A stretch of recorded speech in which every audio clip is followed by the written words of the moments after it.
Happy Super Bowl Sunday. Welcome to Sports Weekend on I-24 News. Live from the Jaffa Port, I'm Merav Savir. On our show today, we're joining in on the football frenzy, both about the game and the whole show around it. But we haven't forgotten about the rest of the sports world. We have the best and worst from this week in European football.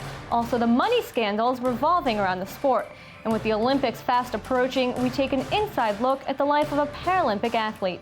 Joining me for the show today are I-24 News sports analyst Jonathan Regev, Danny Zweibel, and our Twitter extraordinaire Michal Divon. Hi, guys. Hey, Merav. How you doing? And we're starting off with the best and worst from football this week. Jonathan, we're coming right to you with your top and flop from this week in football. Start us off with your top. We'll start with the top in Atletico Madrid. Their game at home against Real Sociedad is about to end. They're up 3-0, which means they go up first in the Spanish league after Barcelona lost yesterday.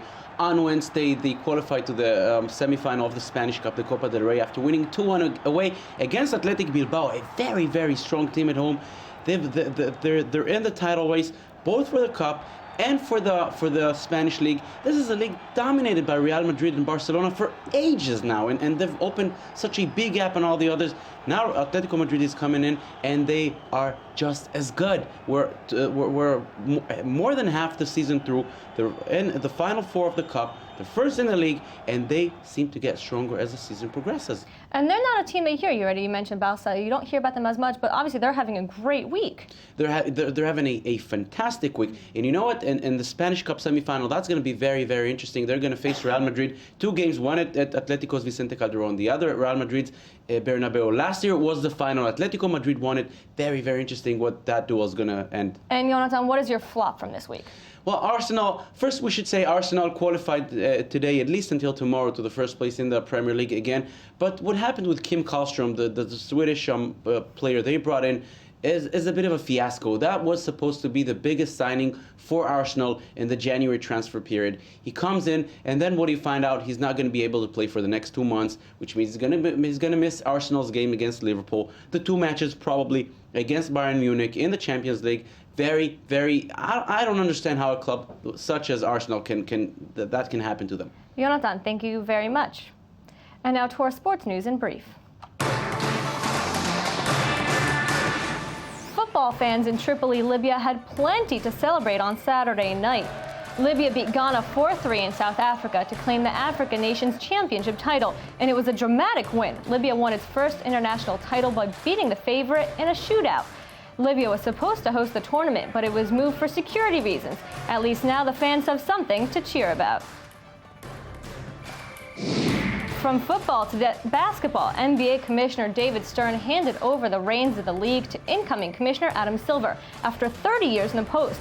Stern was the league's longest-serving commissioner. He announced his retirement in October 2012, and the switch was officially confirmed on the NBA's Twitter page on Saturday. Luis Aragonés, manager of the Spanish 2008 Euro Championship team, died on Saturday. He was 75. Aragonés coached the Spanish national team for 4 years and mainly coached at Atletico Madrid, where he spent 4 terms. He's often credited with igniting Spain's international football dominance and paved the way for Spain to win the 2010 World Cup and Euro 2012 under manager Vicente del Bosque. And we're moving on to our topic of the week. Sports and money. The two go hand in hand and refuse to separate from one another. And sometimes they cast a shadow over sports. Jonathan, we see these big-time contracts with ridiculous sums of money. Are they justified? Absolutely not. What reason is there to pay for a player, as good as he may be, 90 million euros, 100 million euros? That's more than entire teams are worth. That's more than entire leagues are worth. Now, yes, players like Cristiano Ronaldo, Neymar, to a lesser extent Gareth Bale, they're worth big money. They're players that people pay a lot of money to come and see them play. But still, the amounts, take a look at Real Madrid. They spent over the last 10 years something like €1 billion. Where did that lead them? Take the last 5 years. They won 1 Spanish championship and not even 1 Champions League. For a club like Real Madrid spending so much money. That is a complete failure, and yet they keep doing that. Every summer they bring and another player. Some people do justify spending this much money. Yes, of course, because take Barcelona now, that are in the middle of a controversy, apparently paying for Neymar much more than what they said. They say, well, you know what, we pay, or Real Madrid, we pay 90 million euros or 80 million euros for this player, but we get it all back in merchandise. We sell merchandise back in South America, or in the Far East, or in the entire world. It's worth for us. But then, what's the whole point? We just spoke about Atletico Madrid. One reason I like them, yes, I am biased about Atletico Madrid, because they're not Barcelona or Real Madrid, because they don't have that much money, and yet they're able to face them. With their big money, with those big organizations, still they're able to face them. And there's a huge divide between teams that do have this money to spend and poor teams. Is this fair play? It's not fair play, and it's no. You can notice that more than all in the Spanish league. Barcelona and Real Madrid are really financially and in every possible way, they're on a level of their own. Now, yes, there are always and there will always be bigger teams and smaller teams. But in England, there are 5 or 6 big teams. In France, there are 2 or 3 big teams. In Germany, now Bayern Munich is far bigger than anyone else. But still, there's a system in which 3 or 4 teams usually share the championships. In Spain, we see just 2 teams doing it again and again and spending ridiculous amounts of money every summer again and again, apparently not disclosing that, as we've seen in the last case by Barcelona, really too much. And as far as I think, not really worth it, because Barcelona were really good when they created their own players, grew them up themselves, not paid them millions of euros to bring them on. Jonathan Regev, thank you very much. And now to our weekly report. Pascal Berkovich is going to wear the Israeli national colors during the 2016 Rio Olympic Games. But she's not your average athlete, and her story is an inspiration for both athletes and spectators. I-24 News' Fleur Citroux spent a day with this exceptional woman. Nothing stops Pascal Berkovich, certainly not with a train accident that left her without legs since she was 17 years old. As a young French girl, she emigrated to Israel, served in the military, became a journalist, and developed a passion for sports. She won a silver medal in 2007 at the Rowing World Cup and placed 8th at the Beijing Olympic Games. She did it again in 2012 at the London Olympic Games, but in a completely different discipline, the handbike, and placed 6th. Now, at 46 years old, she aims for new feats.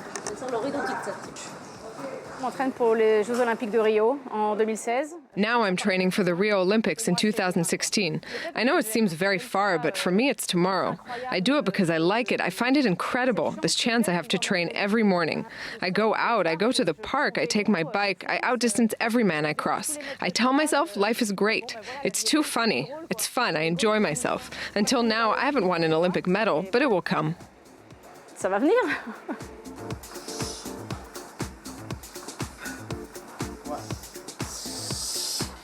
She's a motivator herself, so it makes my job a little easier. So I just have to stick to the exercise section and the motivation. It flows. I mean, it's amazing to work with her. Besides her daily training, Pascal speaks at conferences to motivate various audiences, high-tech geniuses, school groups, marketing directors, or, like here, people who have lost a member of their family in a terrorist attack.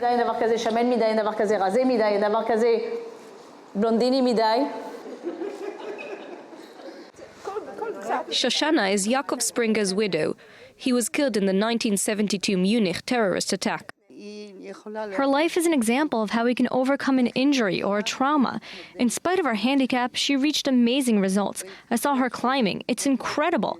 And how she pedals, it's the first time in my life I see that. She's an exceptional woman. I'm happy to know her.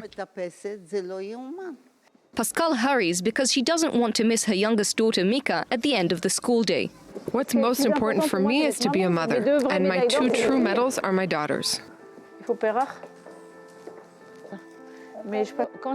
When I had my accident, I understood it was going to change my whole life, and I understood it was a matter of choice. It could change my life into a tragedy, or it could be a great chance. Once I got that, it was very simple. I made an opportunity out of it. Married to an athlete like her, Pascal shows that with will, one can reach new heights. And we're moving on now to Super Bowl Sunday. It's finally here, Super Bowl Sunday, the day many Americans and fans worldwide spend months counting down to. And it's looking to be an intense game. Danny, you're obviously already ready to take the field. But all we've been hearing about the past 2 weeks is best offense versus best defense. But we're forgetting the Broncos have a great defense, and the Seahawks have a great young quarterback. Absolutely do. First of all, Super Bowl 48 is here. I am very excited, but I am definitely tired of talking about the Denver offense, the Seattle defense, Peyton Manning, Richard Sherman. We got to flip the script a little bit, Marav. We have to talk about Seattle's offense versus Denver's defense, because this is going to be the other half of the game after all. First of all, Marshawn Lynch. This is the guy that'll win it or lose it for this team. If he carries this team on his back the way he has done all season, that's why they call him beast mode, because he is a beast and he cannot be stopped. He cannot be tackled. Denver's defense, though, they have one of the best run defense in the playoffs right now. So if anybody's going to do it, it could be them this week. So we'll see what happens there.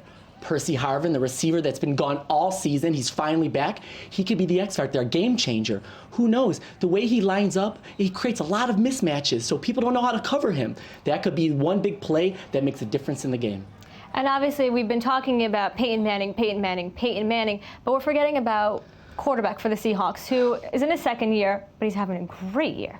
Russell Wilson is an amazing kid. You know, he's 12 years younger than Peyton Manning. It's insane. He's the younger class, and Manning is the older class. And this guy has also carried the team on his shoulders with his legs. He's able to escape out of the pocket and create something out of nothing time and time again. And so the thing is, if he really doesn't make any mistakes, you know, those typical rookie mistakes that happen sometimes in these big games, he could propel this team ahead. And he's already impressed a lot of people who have been in the league for years. And Michal, he has actually come to Twitter and talked about Peyton Manning. That's right. You're talking about two exceptional players. And guess what? These quarterbacks are showing sportsmanship. So let's take a look at our first. Russell Wilson is saying, "Congratulations to Peyton Manning on winning your 5th MVP. I'm honored to be taking the field across from you tomorrow." This is incredible. And for those of you who don't know, or of course you do, he was actually taking lessons or participating in his training program. So he's looked up from about the 10th grade. So really, this is an amazing kind of closure for him to be playing against the person he looks up to. And what else do we have? What else do we have? Well, of course, the weather. Every time there's a big game, you talk about the weather. And the weather was here. supposed to be a big factor. So in it this was one. supposed to be a big factor, but guess what? It is not. And we have a tweet about this as well. ESPN's Dana O'Neill. After all the weather woes, it's sunny and 51 degrees right now. Even Mother Nature knows not to mess with the NFL. So And really, what else everyone for was us? worried, and guess what? Nothing to worry about. It's nice. It's sunny. NFL. Everyone stands aside. And we have The Simpsons, which predicted the Super Bowl already 8 years ago. Let's take a look at them. For those of you who can't see on the screen, put your glasses on. Guess what? It shows today's game. They predicted this. This is incredible. I don't know, did you guys get to see this episode?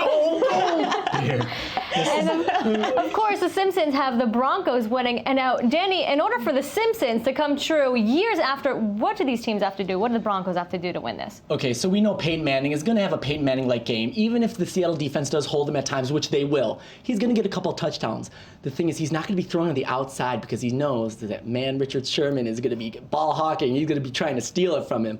So the thing is, Wes Welker, the Denver receiver, will be cutting across the middle. So Peyton Manning's definitely going to be trying to find him in the middle.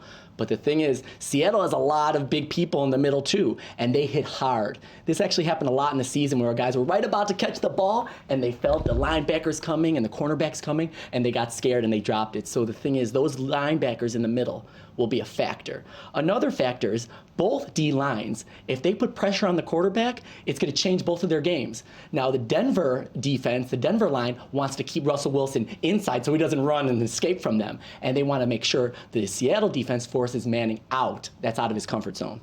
And obviously, the Super Bowl isn't only about the game. We've seen, and it's grown more and more in recent years, Jonathan, people are starting to watch more for the commercials, for the halftime show. What should we expect from this year? First of all, I want to say I envy Danny's rival.